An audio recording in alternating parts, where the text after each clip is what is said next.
Bon début de semaine à toutes et à tous, mesdames, messieurs. Bienvenue dans cette nouvelle session d'information du Journal de la Ville, dont voici les titres. Lancement officiel de la plateforme géolocalisation des établissements scolaires en République démocratique du Congo ce lundi 29 mai 2023 à Kinshasa.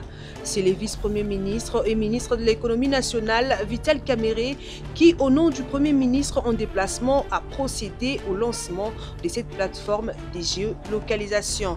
Dans un autre registre, les leaders de l'opposition, Martin Fayulu, Matata Ponyo, Moïse Katumbi et Délice Sanga seront en meeting populaire le 17 juin prochain au terrain Sainte-Thérèse Anjili.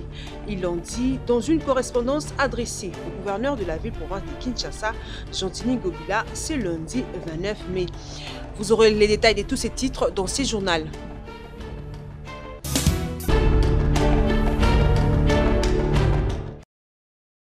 Dans une correspondance adressée ce lundi 29 mai à Gentini Ngobila, gouverneur de la ville de Kinshasa, les 4 leaders de l'opposition signataires de la déclaration de Lubumbashi, à savoir Martin Fayulu, Moïse Katumbi, Augustin Matata Ponyo et Délice Sanga, annoncent la tenue d'un meeting populaire à la place Sainte-Thérèse à Kinshasa samedi 17 juin prochain. Ces meetings font savoir ses organisateurs consistera à échanger avec la population quinoise sur les questions importantes de la nation.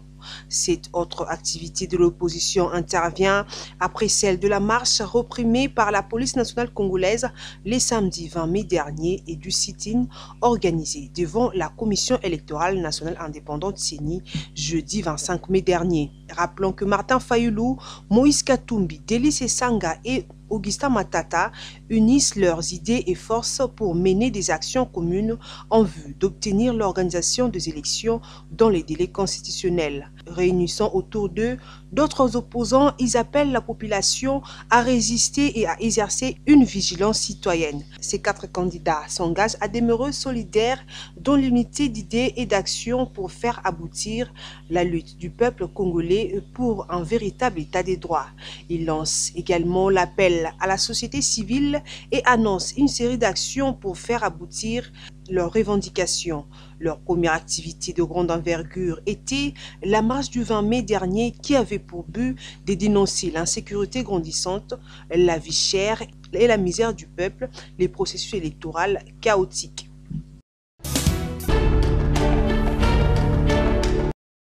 L'ASBL Banakin, à travers son secrétaire général Joël Munanga, revient sur les dernières activités de l'opposition dans la capitale de la République démocratique du Congo et salue le président de la République pour l'ouverture démocratique. La ville de Kinshasa, qui est le bastion réellement de toute action politique qui devrait changer le pays depuis les années 60, les années 50, aujourd'hui fait montre, grâce au fait qu'il y a un Quinois qui a dans ses gènes, les éléments naturels de la démocratie, de la libre pensée. Et Banaki ne peut que se réjouir d'abord et féliciter le président de la République, chef de l'État, moi un membre d'abord de Banaki aussi, et qui doit de surcroît pour ce qu'il a fait. Et nous, ce que nous avons déploré, c'est les bavures. C'est cette incitation à la violence où nous avons vu quelques cadres de l'opposition donner pratiquement des ordres à nos jeunes pour lancer des pierres sur la police nationale. Joël Munanga fait le point au sujet de la dernière sortie médiatique de l'honorable Jean-Jacques Moutoualé. Pour le secrétaire général des Banakin, Jean-Jacques Moutoualé a raté l'occasion de se taire et reste ignorant des activités de leur association. Il a perdu vraiment l'occasion de se taire. L'ASBL Banakin s'est rajeuni chaque jour. Nous avons fait 30 ans. Il y a eu combien de morts dans l'ASBL Banakin? C'est la seule association qui survit au temps, aux circonstances et à l'espace. Parce qu'il y a le rajeunissement, il y a le rajeunissement de membres, il y a le rajeunissement des idées. C'est ainsi que nous nous adaptons à chaque situation, dans le temps comme dans l'espace, dans la vie de Kinshasa. Si 2, 3, 4 personnes se connaissent depuis longtemps et qui sont membres de la même association, est-ce que cela est interdit? Est-ce qu'à cause de cela, on doit dire que c'est une association d'amis? Moi, je dis que non. C'est une c'est une perception erronée des choses. Nous déplorons que quelques personnes soient encore portées à faire des déclarations sur la place publique avec des sentiments très primitifs, que je disais. Fachi reste une fierté pour Kinshasa. Il apporte et fait en même temps l'honneur des Kinois, cela en plus de sa qualité de père de la nation congolaise. Oui, Tozu Ebele. Honneur wana komona mokonzi moko ya mboka, un président normal, le premier président normal dans ce pays, et Kinois. Oui, ce que Tozu Ebele, Tozu Ebele. Et c'est un grand honneur aujourd'hui pour la ville de Kinshasa d'avoir un président de la République de la Kabylie, de Félix Antoine Tshisekedi Tshilombo. Kozo Ebele Bongo, parce que cet honneur n'a pas de prix. Mais toujours ça là, ça là pour accompagner, dans le niveau pour accompagner. Et je pense que un jour, l'histoire retiendra que l'ASBL Banakin était avec son président, était avec le président de Banakin, et que à cette époque-là, nous avons été là. Et nous regarderons ça dans les livres et nos enfants en parleront. Avant projet de loi sur la répartition des sièges, l'association Bena Dimbelenge, ASBD en sigle, à travers son président Richard Ilunga Dibataille, a déposé ce samedi 27 mai 2023 à la Commission électorale nationale indépendante un mémorandum afin de signifier quelques omissions au niveau des 7 groupements qui composent le territoire de Dimbelenge. Les membres de cette association demandent à la CENI de leur communiquer les détails sur le groupement qui pose problème. Nous sommes venus ici à la CENI pour déposer un mémo au nom de notre association parce que après lecture minutieuse de l'avant-projet de loi qui doit être déposé la semaine prochaine au Parlement, nous avons constaté que notre territoire de Dimbelenge est bien repris. Mais malheureusement, sa commune rurale, avec ses électeurs, il n'y a pas de détails pour les 7 groupements qui les composent. C'est ces détails-là que nous réclamons. Nous cherchons à ce qu'on puisse donner ces détails-là. Comme ça, demain, quand il y aura élection, on saura que chaque groupement qui a voté pour telle personne avec autant de voix. Nous demandons qu'on nous donne les détails de la répartition des électeurs de 7 groupements qui composent la commune rurale de Dimbelenge. Avant qu'il y ait élection, qu'on puisse changer ça et qu'on nous donne ces détails-là. Et ça va nous permettre de savoir avec exactitude le nombre de chaque candidat qui va compétir à ces élections. À nos frères et sœurs qui sont à Dimbelenge, nous qui sommes ici dans la capitale, et nous sommes prêts à pouvoir les défendre et nous les défendons pour qu'on rentre dans notre droit. Aux autorités qui sont sur place et à nos élus, nous demandons à ceux qu'ils puissent nous accompagner dans cette démarche pour qu'on puisse avoir gain de cause. La démarche de Richard Ilunga vise à aider la Commission électorale nationale indépendante à organiser de bonnes élections sur l'ensemble du pays en général et à Dimbelenge en particulier.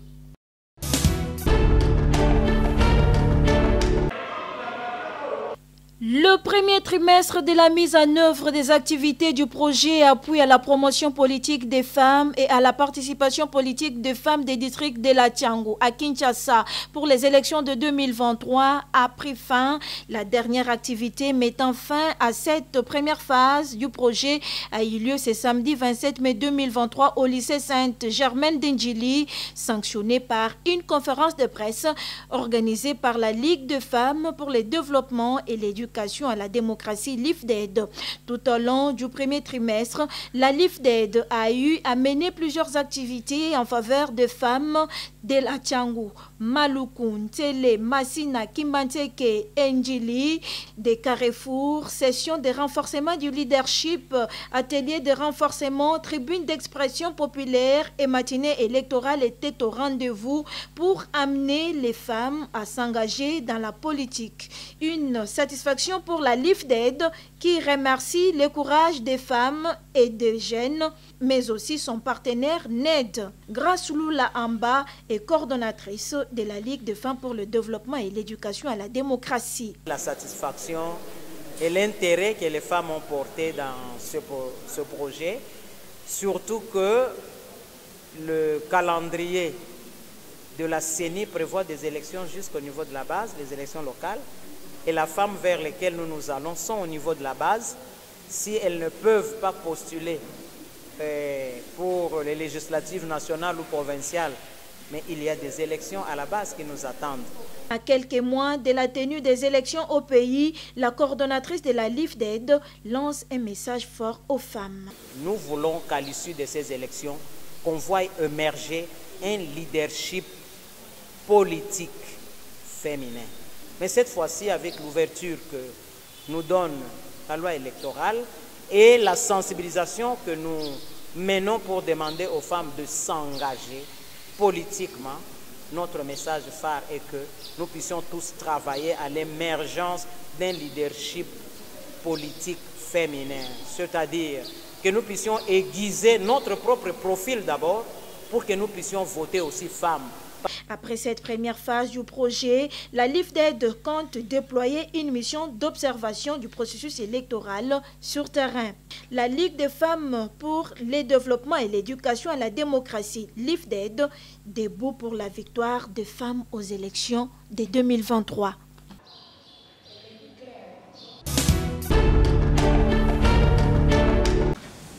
Les membres du Conseil des sages du syndicat de médecins du Congo actent les niveaux avancés d'implantation du SIMECO dans toute la République démocratique du Congo et recommande au Bureau exécutif national les lancements à partir du 3e trimestre 2023 du premier processus électoral général du SIMECO qui doit donc déboucher à la tenue de son premier congrès ordinaire. C'est à l'issue d'une session extraordinaire du Conseil des sages du SIMECO tenue ce samedi 27 mai 2023 dans la salle Mayamba de la résidence Saint-Pierre-Claver de Kinshasa-Gombe. Nous, membres du Conseil des sages du SIMECO, soucieux de mettre fin aux dispositions transitoires consacrées par les statuts et de renforcer la légitimité des animateurs du SIMECO à tous les niveaux, déclarons avoir fait l'état des lieux du SIMECO et explorer ses perspectives. Saluant le courage, l'abnégation, le leadership et le sens élevé de responsabilité de membres du Bureau exécutif national dans l'accomplissement, dans un contexte difficile et de rude adversité, de leur mandat fructueux d'implantation du SIMECO sur toute l'étendue du territoire national, actons ce jour le niveau avancé d'implantation du SIMECO dans tout le pays et recommandons au Bureau exécutif national le lancement, à partir du 3e trimestre 2023, du premier processus électoral général du SIMECO qui doit déboucher à la tenue de son premier congrès ordinaire. Et les orientations claires et précises ont été données au Bureau exécutif national du SIMECO par les conseils des sages pour un bon déroulement de ces processus électoraux SIMECO. En conséquence, avons donné au Bureau exécutif national les orientations idoines, tant pour les modalités pratiques d'organisation de ce premier processus électoral, spécialement en ce qui concerne le calendrier électoral et les critères d'éligibilité, que pour l'organisation du premier congrès ordinaire du SIMECO, suivant les prévisions par lui présentées et approuvées par le Conseil.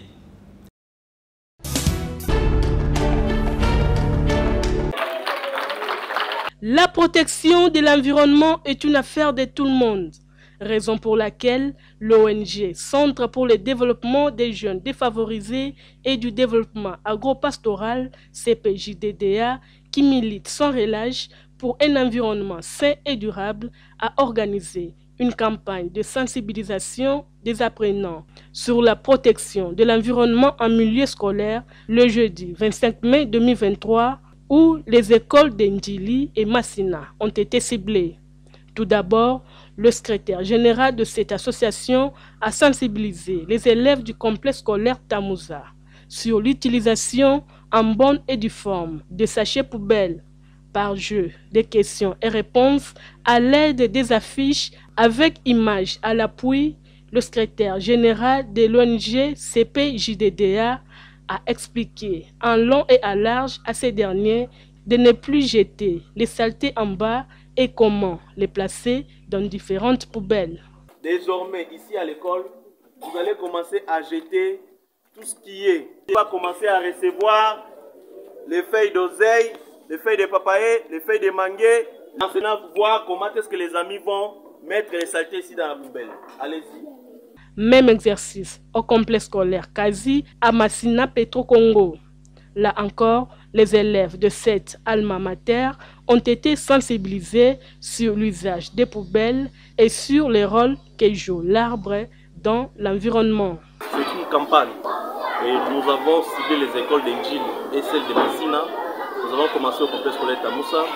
Vous avez vu, nous sommes en train de sensibiliser les apprenants sur comment protéger l'environnement, l'air milieu aux étudiants. Parce que nous avons compris que l'environnement aujourd'hui est l'affaire de tout le monde. Il faut commencer par les petits-enfants et nous allons monter les échelons. Satisfaite, la directrice du complexe scolaire Kazi s'est exprimée. J'ai beaucoup aimé ce que les deux orateurs ont presté ici. Ils ont instruit aux enfants de ne plus jamais jeter les papiers par terre, car il y a les sachets qui sont bien appropriés pour déposer soit les histoires en plastique, soit les papiers. L'ONG Centre pour le développement des jeunes défavorisés et du développement agropastoral CPJDDA tient son siège social à Ngamanjo, à Kimpoko, dans la commune de Maluku, au sein du complexe scolaire Pipon, et son siège secondaire au complexe scolaire Tamouza, au quartier 13, Andjili.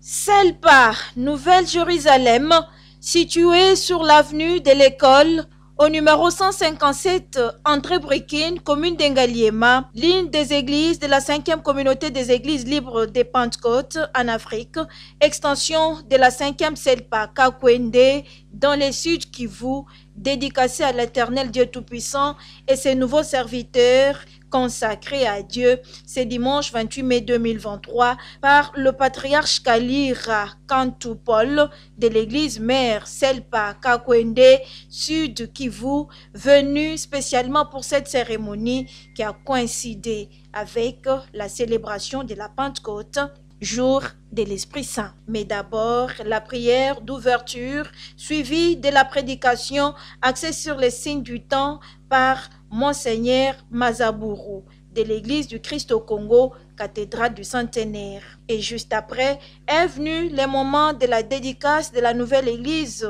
Selpa, Nouvelle-Jérusalem à Dieu, par la coupure du ruban en signe d'ouverture des activités spirituelles dans l'église, et c'est à la grande joie des fidèles. Puis est venue la cérémonie de consécration de nouveaux serviteurs de l'église à Dieu, anciens évangélistes et diacres, par l'apôtre Paul Cantu, qui revient sur l'importance de cette consécration. Aux serviteurs qui ont été consacrés aujourd'hui et ceux qui ont été déjà consacrés et qui demeurent dans la vision de la bonne nouvelle, donc de la parole de Dieu. Et le prédicateur du jour attire l'attention des nouveaux serviteurs. De faire attention, établir une différence nette, claire, entre les vraies églises et les fausses églises. Pour sa part, le responsable de l'église Selpa, Nouvelle-Jérusalem, le révérend pasteur Didi Mahania Félix Victor,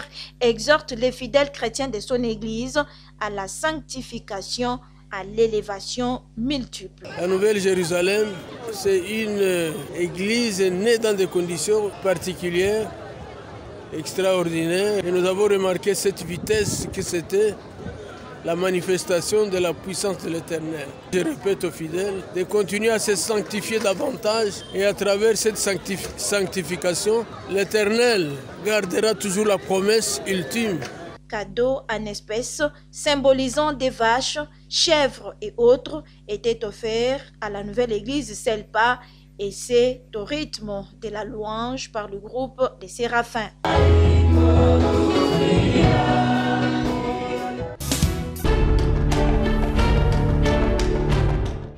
Après plusieurs mois du conflit communautaire Tekeyaka, les deux peuples ont enfin enterré l'arche des guerres.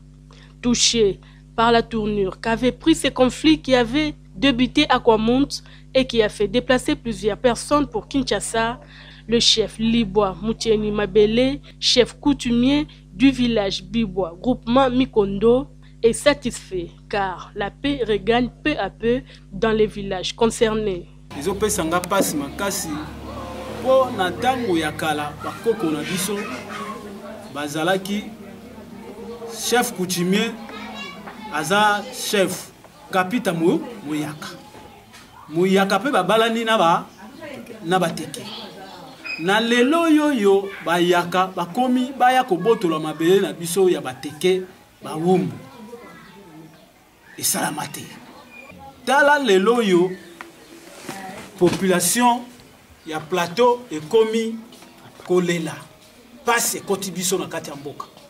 Bon, na sepeli makasi na chef l'État bakonzi nyonso na sepeli ndenge kimia ekoti lokumu machanjoli ezonge kati na bango nzambe na bakoko na biso bakozala na bango elongo po population bakufaki ebele yangola na sengi penza na président na bakonzi ya l'État na sepeli makasi na musala basali po biso bateke bawumbu neti biso boye komaki po lata bilamba ya bokontoko mobanga toko mobanga moye to lata ngo lisusu exacte to sepeli makasi ndenge kimia ekoti na kati ya plateau ya bateke.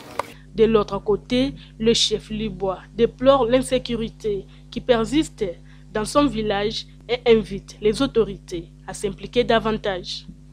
Na sengi pe lisusu wa biso kotoyo na quartier na mboka Bibwa kimia ekota makasi po biso awa leloyo bakoteli batu makasi koboma batu tozo senga renfort ezala makasi et sécurité eza makasi na mboka Bibwa ndenge eloko yo na sengi na bakonzi ya l'État po lelo tokomi lisusu kimia ezate yango to sengi na ba biro nyonso tu ya ba société na biso tozawa ba bakisa pidali kofi makasi po kimia ekota na mboka.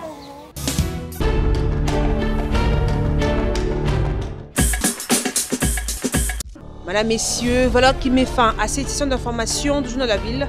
Merci pour l'attention soutenue.